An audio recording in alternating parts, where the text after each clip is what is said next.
Bonjour à toutes et à tous. Je suis fière de vous enseigner aujourd'hui. Ma passion est de vous satisfaire et de répondre à toutes vos questions au sein de ces conditions. Maintenant, je focalise ma séance-ci sur la présentation du programme, résumé du premier module, la méthodologie d'essai et finalement un sujet à faire. Alors, mes chers élèves, à vos stylos et prenez note. Pour les quatrièmes années scientifiques, on a 5 modules. Le premier, souvenirs et nostalgie. Le deuxième, histoire d'amour. Le troisième, liberté, j'écris ton nom. Et le quatrième, guerre et paix. Et finalement, l'homme et la science, le 5e module, que malheureusement on n'a pas fait, mais ne vous inquiétez pas, on le fera ensemble ici. Donc, pour le premier module, souvenirs et nostalgie, vous avez le souvenir heureux, le souvenir malheureux. Je parle de souvenirs heureux, c'est-à-dire les rapports affectifs, l'insouciance, les jeux, les fêtes, l'amitié, les liaisons heureuses, la réussite, l'enfance heureuse, le mariage, etc., etc. Pour le souvenir malheureux, on a expérience difficile, misère, parentale, injustice, enfance malheureuse, échecs scolaires, échecs sentimentaux, la perte d'un être cher, je parle ici de la mort, etc., etc., pour les souvenirs malheureux. Alors, le passé est-il utile? Est-il inutile? Est-il source de bonheur, source de malheur? Le souvenir est-il conçu comme une expérience à travers laquelle on peut tirer des leçons, des erreurs commises? Le deuxième module, histoire d'amour, vous avez amour naissant, tomber amoureux, coup de foudre, rencontrer un regard, amour passager, relation passagère, éphémère, amour fort, le grand amour, amour passionné. Et pour les problématiques, l'amour est-il source de bonheur, source de malheur, l'utilité de l'amour, je parle ici de l'amour réciproque, unilatéral, tragique, l'importance de l'amour, l'expérience amoureuse, la confiance en l'amour, dans l'amour, la fidélité, la dévotion, etc., etc. Le troisième module, liberté, j'écris ton nom. Je parle ici des types de liberté. La liberté de la femme, la liberté religieuse, la liberté d'expression, la liberté des journalistes, des écrivains, la liberté des jeunes, la liberté de l'opinion, la liberté de vote, la liberté politique et la liberté responsable et la liberté absolue. Doit-on avoir une liberté limitée ou sans limite? D'accord? Voilà. Quatrième module, guerre et paix. Ici, vous avez deux concepts, guerre et paix. Les conséquences néfastes, désastreuses, ravageuses de la guerre. La cause de la guerre, l'égoïsme de l'homme, la sauvagerie, la violence, l'atrocité de la guerre et les différents types de guerre. Vous avez la guerre de religion, la guerre de libération, la guerre civile, la guerre mondiale, la guerre des pierres, et on parle ici des Palestiniens et leur intifada, la guerre froide, etc., etc. Pour la paix, on parle ici des bienfaits de la paix et la tolérance, les avantages de la paix. La guerre est inutile et est absurde aussi. Et pour la paix, il garantit la stabilité, l'épanouissement, la prospérité de la nation, comment vivre ensemble, comment garantir une vie pacifique. Voilà. Le 5e module, malheureusement, comme j'ai dit tout à l'heure, on n'a pas pu l'achever, mais ne vous inquiétez pas. Bon, pour la science, on va parler ici des bienfaits de la science, des méfaits de la science. Bienfaits, méfaits, je parle aussi des dangers, des mérites, des accusations de la science. Si je dis science, je parle aussi du progrès technique, technologique, les moyens de transport, les moyens de communication, voilà pour l'homme et la science.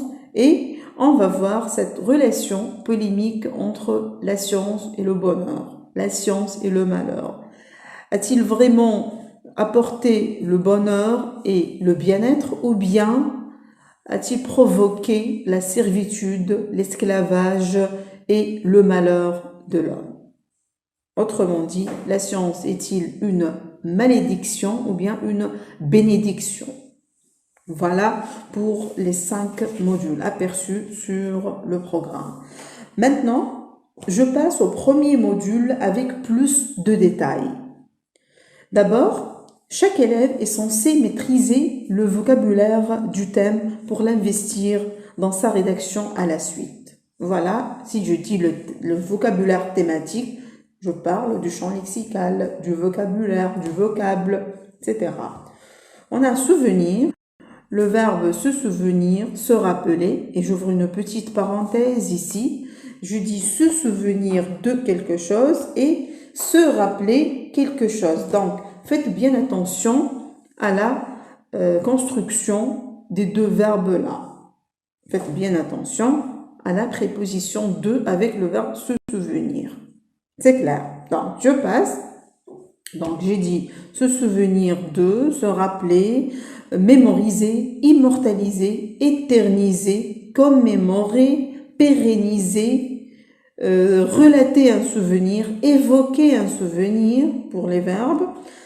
Pour les noms, on a réminiscence, nostalgie, mémoire, amnésie, souvenir, etc., etc. Bon. Pour le souvenir, on a 2 grands types du souvenir. Je parle ici de la mémoire collective et la mémoire personnelle.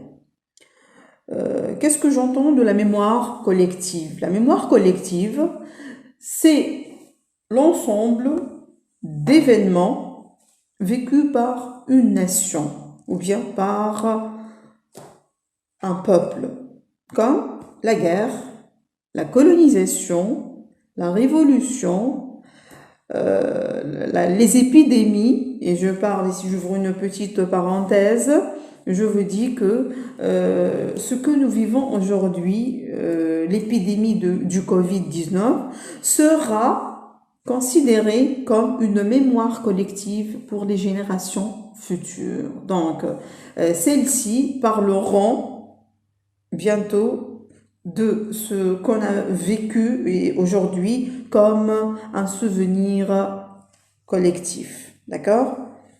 Pour la mémoire personnelle, on parle ici des événements vécus par une personne, ou bien par un personnage, ou bien par un écrivain, et on parle ici de l'écriture autobiographique. D'accord? Car les écrivains essaient de relater leurs souvenirs dans leur œuvre. Voilà pour le vocabulaire thématique. Bon, je vous accorde maintenant quelques exemples des personnes qui se rappellent. On a un nombre très remarquable d'écrivains, des personnages qui se souviennent de leur passé. Par exemple, l'écrivain Signol, cet écrivain a fait un compte rendu d'une enfance heureuse avec son grand-père. Il garde une image appréciative de ce dernier car il apprend le dévouement et le sacrifice. Gorky aussi garde en mémoire les beaux souvenirs avec sa grand-mère qui était agréable. Proust, et qui ne connaît pas Proust et sa Madeleine? Pour Proust, le morceau de la Madeleine lui fait naître tout un décor, toute une vie. Le personnage de l'enfant aussi, dans le roman de Jules Vallée, il reconstitue un souvenir plein de larmes et de douleur. Son enfance est une période sombre et triste. C'est une image dépréciative d'une mère cruelle et violente. Chateaubriand aussi, avec sa visite à la maison paternelle, après sa vente, crée en lui des sentiments de nostalgie et de regret, et généralement, le souvenir est accompagné d'un sentiment de nostalgie, de regret et de remords. Voilà les exemples. On peut aussi ajouter l'exemple d'un personnage du Rouge et le Noir, Frédéric et Madame Arnoux, Stendhal, dans lequel les deux personnages se rappellent les souvenirs d'amour, les moments d'amour vécus autrefois. Et voilà les retrouvailles des deux personnages. Bon, maintenant, quelques citations dont vous pouvez servir dans vos essais. On a par exemple James Barrie qui dit « Dieu nous a donné la faculté de nous souvenir afin que nous puissions avoir des roses en décembre. » Personnellement, j'ai beaucoup aimé cette métaphore des roses en décembre. Ici, il compare implicitement les souvenirs en des roses, car les souvenirs embellissent notre vie et épanouissent notre vécu et notre existence.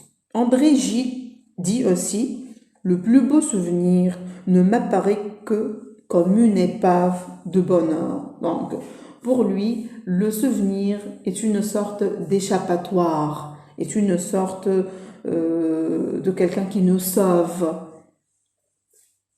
Maupassant dit « Le souvenir, miroir horrible qui fait souffrir toutes les tortures. » Musset, et généralement les écrivains romantiques, conçoivent le souvenir comme une source de malheur. Il dit « Dans un cœur troublé par le souvenir, il n'y a pas de place pour l'espérance. » Voilà. Vous voyez donc ici, on est entre ceux qui établissent un rapport positif avec le passé, dans la mesure où il est peuplé de souvenirs agréables qui nous sauvent d'un présent monotone et mélancolique. Le souvenir alors nous tend la main d'un secouriste qui nous sauve. Il est la compensation de l'absence d'un être cher. On entre dans une relation virtuelle pour ne pas oublier sa mort ou son éloignement. Le souvenir nous réchauffe en plein hiver. C'est l'espoir, l'échappatoire d'une vie ratée. Ensuite, ceux qui le conçoivent comme une page passée, il faut le refouler, l'enterrer et vivre le présent avec tous ses détails.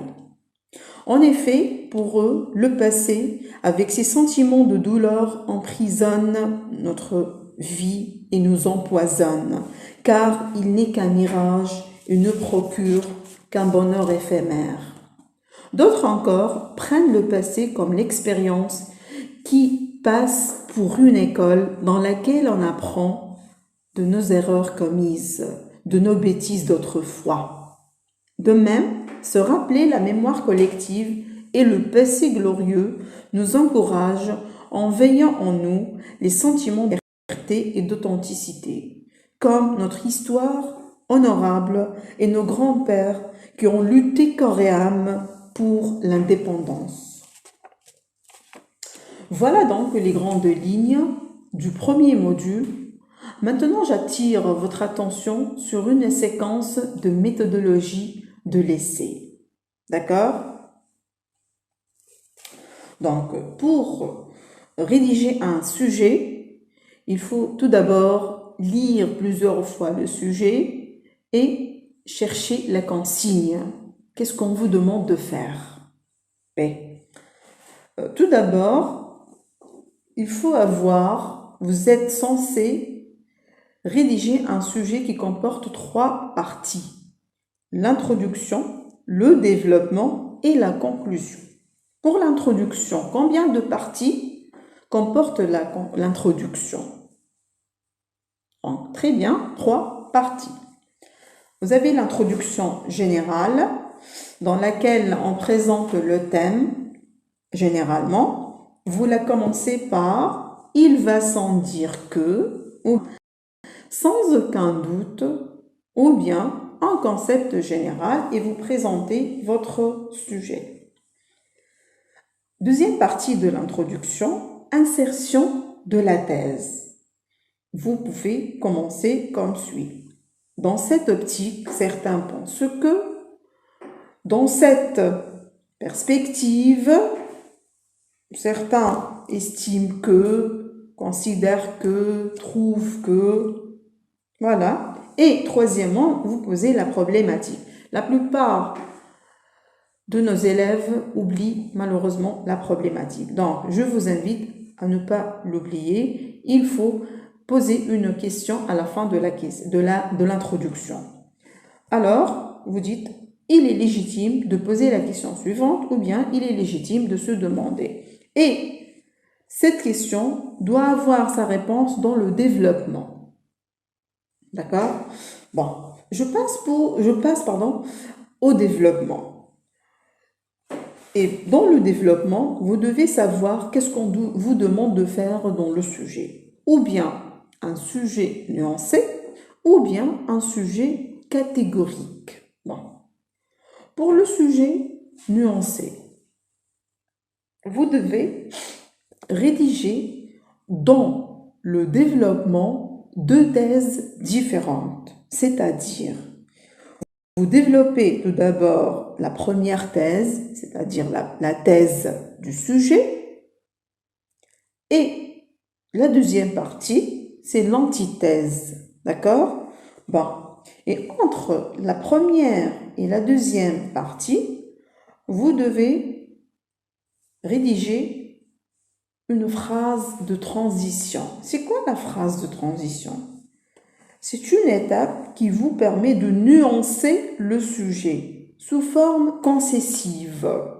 C'est-à-dire, j'explique. Vous dites par exemple, c'est vrai que le souvenir est une source de bonheur, mais il peut être aussi une école ou bien une expérience à travers laquelle on peut tirer des leçons. D'accord? Donc, vous pouvez commencer la phrase de transition par « c'est vrai que » plus la thèse, mais plus l'antithèse. Ou bien, il est indéniable que plus la thèse, cependant plus l'antithèse. Ou bien, il est vrai que, mais il n'en reste pas moins vrai que. D'accord? Voilà pour le sujet nuancé. Et généralement, dans le bac, vous pouvez avoir un sujet nuancé. Bon. Pour le sujet catégorique, c'est quoi un sujet catégorique? C'est un sujet dans lequel vous exprimez votre point de vue personnel. Un point de vue catégorique. Votre opinion, qu'est-ce que vous pensez? Ou bien pour, ou bien contre la thèse que vous avez devant vous. Bon. Pour exprimer un point de vue catégorique, vous pouvez utiliser « personnellement, je trouve que » ou bien « je suis intimement convaincu que » ou bien « j'ai la conviction intime du juge que » ou bien je pense que directement, ou bien je considère que, ou bien j'opine que. C'est quoi j'opine? J'opine, c'est le verbe opiner, le synonyme verbe penser. D'où vient le nom opinion. D'accord? Alors, voilà pour le sujet nuancé et le sujet catégorique. Pour la conclusion, n'oubliez pas, s'il vous plaît, la conclusion faute de temps. Bon, ça crée un peu de temps pour rédiger votre conclusion, pour terminer, pour accomplir, pour achever votre rédaction. Vous pouvez la commencer par « Il résulte de ce qui précède que » en guise de conclusion pour conclure et vous faites une sorte de récapitulation. C'est quoi une récapitulation? Qu'est-ce que vous avez tiré comme leçon de votre développement? D'accord? Une sorte de moralité. Bon. La deuxième partie de la conclusion est facultative, c'est-à-dire n'est pas essentielle. C'est l'ouverture sur d'autres horizons ou bien sur d'autres sujets. Si vous avez d'idées, vas-y, faites-la, cette ouverture. Si vous n'avez pas d'idées, vous vous contentez seulement de la récapitulation, parce que c'est clair. Vous pouvez dire « il résulte de ce qui précède, ceci et cela », mais quand même, il reste une question posée à la fin et vous posez la question d'ouverture si vous avez bien sûr. Bon, voilà pour la méthodologie de l'essai. Au sein de votre développement, vous aurez besoin de quelques ressources linguistiques pour articuler le sujet, pour articuler les idées. D'accord? Comme les articulateurs logiques, des procédés lexicaux, des procédés grammaticaux. Est-ce que c'est clair? Voilà. Par exemple, d'une part, d'autre part encore, d'un côté, de l'autre. En effet, en outre, par ailleurs, il faut mentionner au départ. Faut-il ajouter à ne pas oublier? Car, parce que, pour expliquer ici, puisque, en effet, c'est pourquoi, ce qui engendre, ce qui provoque, l'on pourrait dire. D'accord? Bon, pour insérer un exemple ou une citation maintenant, car vous devez appuyer votre argumentation par des exemples, par des citations. C'est clair. Pour insérer un exemple, vous dites « Citant l'exemple 2, il suffit de citer l'exemple 2. L'exemple 2 est le plus convaincant dans ce cas. » D'accord? Bon. Pour insérer une citation, vous présentez l'écrivain, celui qui dit cette citation, X, l'écrivain X déclare à ce propos et vous écrivez ces paroles. Ou bien, on citera à cet égard X qui affirme bel et bien ceci et cela. Ou bien, il suffit de citer X qui affirme ceci et cela. Est-ce que c'est clair? Donc, ou bien, vous dites X n'a-t-il pas dit à ce propos ceci et cela? C'est clair? Voilà. Donc, alors, la séance touche à sa fin. C'est agréable vraiment de vous enseigner. Un grand plaisir vraiment. Mais avant de vous quitter, je vous invite à réfléchir au sujet suivant. Donc, faites-le à la maison. Et on se retrouvera dans d'autres séances pour le corriger. Alors, à vos stylos et écrivez sous ma dictée. Certains pensent que le souvenir est un moyen de compensation. Pensez-vous que le souvenir soit toujours une source de satisfaction? Je répète, certains pensent que le souvenir est un moyen de compensation. Pensez-vous que le souvenir soit toujours une source de satisfaction? Vous développerez un point de vue à ce propos en vous appuyant sur des arguments et des exemples précis. Donc, lisez bien le sujet, relisez-le, faites bien attention à l'adverbe toujours. D'accord? Merci pour votre attention et à la prochaine.